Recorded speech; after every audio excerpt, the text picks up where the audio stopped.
আল্লাহ বলেন, বান্দা তুমি তো অপরাধ করেছো, তোমার অপরাধের পিছনে আমি তোমার নফসানিয়াত দিয়েছি। তোমার নফস কি চায়? অন্যের গিবাত গাইতে চায়। তোমার নফস কি চায়? অন্যের সমালোচনা করতে মন চায়। তোমার নফস কি চায়? অন্যায় কাজ করতে চায়। তোমার নফস কি চায়? বাড়ি চায়, গাড়ি চায়, আমোদ চায়, ভোগ বিলাস চায়। বান্দা, এই নফসের পিছনে ধোকায় পইরা ভুল করছো রে বান্দা। এরপরে তোমার পিছনে লাগাইয়া দিছি শয়তান, ইবলিস।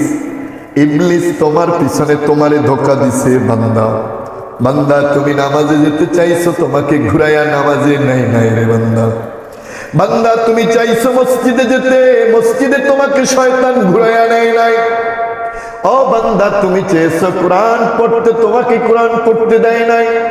তুমি চেয়েছো ভালো পথে চলবে, কিন্তু শয়তান তোমাকে চলতে দেয় নাই।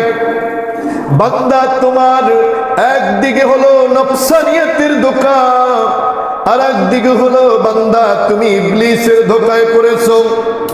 শয়তানের ধোঁকা আর নফসের ধোঁকা, দুইটা ধোঁকা তোমাকে যখন আক্রমণ করেছে, তোমার কম ইমানের আমল আর কম ইমান থাকার কারণে বান্দা তুমি মসজিদে যেতে পারো নাই, ভালো কাজ করতে পারো নাই, কিন্তু সুযোগ হয়ে গেছে খাঁটি তওবা করার।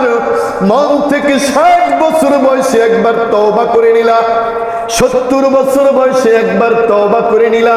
কেমন তওবা করলা? আল্লাহ, আমি নামাজ ছেড়ে দিয়েছি, আর ছেড়ে দেব না। সুবহানাল্লাহ। বান্দা, তুমি কেমন তওবা করেছো? ও আমার রব, আমি তওবা করে দিয়েছি, আমি আর নামাজ ছেড়ে দেব না।